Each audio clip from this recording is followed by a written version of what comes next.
Hi friends, ಇದು Friday mini vlog ಆಗಿರುತ್ತೆ. ಸ್ವಲ್ಪ ರೀಸನ್ಸಿಂದ ಬೆಳಗ್ಗೆ ಪೂಜೆ ಮಾಡೋಕ್ಕಾಗಿರಲಿಲ್ಲ.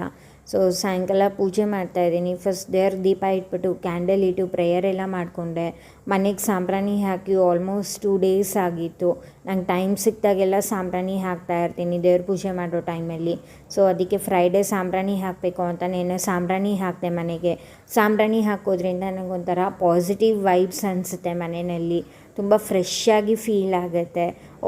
ಓಕೆ, ನನಗೇನು ಪ್ರಾಬ್ಲಮ್ ಇಲ್ಲ ಅನಿಸುತ್ತೆ. ಏನೇ ಪ್ರಾಬ್ಲಮ್ ಇದ್ರೂ ಹೆಣ್ಮಕ್ಳಾಗಿರೋ ನಾವು ತುಂಬ ಸ್ಟ್ರಾಂಗಾಗಿರಬೇಕಾಗತ್ತೆ.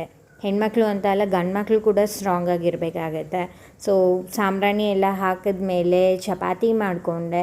ಚಪಾತಿ ಮಾಡ್ಕೊತಾ ಇದ್ದೀನಿ. ಚಪಾತಿಗೆ ಏನಾದರೂ ಪಲ್ಯ ಮಾಡ್ಕೊಳ್ಳೋಣ ಅಂತ ನೋಡಿದೆ. ಆಮೇಲೆ ಗ್ರೇವಿ ಟೈಪ್ ಮಾಡ್ಕೊಳ್ಳೋಣ ಅಂತ ಒಂದು ಬಾಣಲಿಗೆ ಎಣ್ಣೆ ಹಾಕ್ಕೊಂಡೆ. ಎಣ್ಣೆ ಹಾಕಿ ಒಗ್ಗರಣೆಗೆ ನಾನು ಸಾಸಿವೆ, ಉದ್ದಿನಬೇಳೆ, ಕಡಲೆಬೇಳೆ ನಾನು ಬೇಯಿಸ್ಕೊಂಡಿರೋ ತರಕಾರಿ ಹಾಕ್ಕೊಂಡೆ. ಹುರುಳಿಕಾಯಿ, ಕ್ಯಾರೆಟು, ಕೋಸು, ಒಂದು ಸ್ವಲ್ಪ ಕಾಳಿತ್ತು, ಹೆಸರು ಕಾಳು ಹಾಕ್ಕೊಂಡೆ.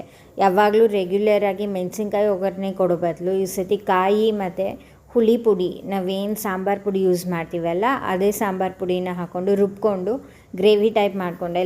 ಲಾಸ್ಟಿಗೆ ಉಪ್ಪು ಹಾಕ್ಕೊಂಡ್ರೆ ರೆಡಿ ಆಗೋಗುತ್ತೆ. ಅದಾದಮೇಲೆ ಮಸಾಲೆ ಇಡ್ಲಿ ರೆಡಿ ಮಾಡಿಕೊಂಡೆ. ಇಡ್ಲಿಗೆ ಇಟ್ಕೊಂಡು ನಾನು ಕೋಸಂಬರಿ ರೆಡಿ ಮಾಡಿಕೊಂಡು ನಾನು ಡಯಟ್ಗೆ ಎಂಡ್ ಮಾಡಿದೆ. ಟಾಟಾ.